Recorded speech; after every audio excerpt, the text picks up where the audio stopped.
দেখুন, জন্মছকে যদি শনি ভীষণভাবে দুর্বল থাকে, নিচস্থ থাকে, বা শনির সাড়ে সাতি বা শনির ধাইয়া ইত্যাদি চলছে, অথবা শনির দশা অন্তর্দশা চলছে, তাহলে এই সময় কিন্তু ভীষণ কষ্ট দেখা যেতে পারে। এই সময় এনার্জি কিন্তু দেখবেন পুরো লস করে দেয়। এই সময় আপনার কোনো কিছু করতে দেখবেন ভালো লাগছে না, সমস্ত কাজে একটা লেথার্জি ভাব দেখতে পাবেন।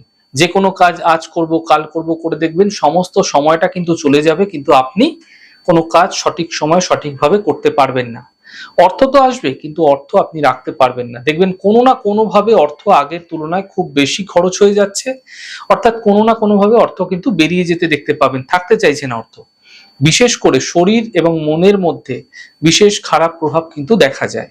অর্থাৎ মানসিক জায়গাটা ঠিক থাকবে না, শারীরিক ক্ষেত্রেও কোনো না কোনো অসঙ্গতি হঠাৎ করে তৈরি হতে আপনারা দেখতে পাবেন।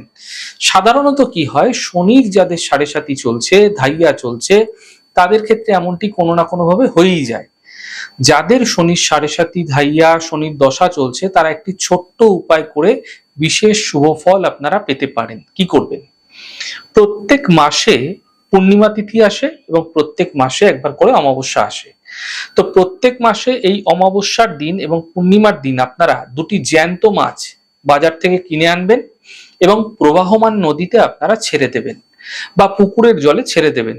এই প্রক্রিয়াটি আপনারা মাসে দুদিন করে করুন। আপনারা যে কি অভূতপূর্ব ফল পাবেন, আপনারা নিজেরাও কল্পনা করতে পারবেন না। দেখবেন যে কাজে ক্রমাগত বাধা আসছিল, সমস্যা আসছিল, ঝঞ্ঝাট আসছিল, সব কাজ পেন্ডিং হয়েছিল, সেই সমস্যা কিন্তু দূর হতে আপনারা খুব দ্রুত দেখতে পাবেন।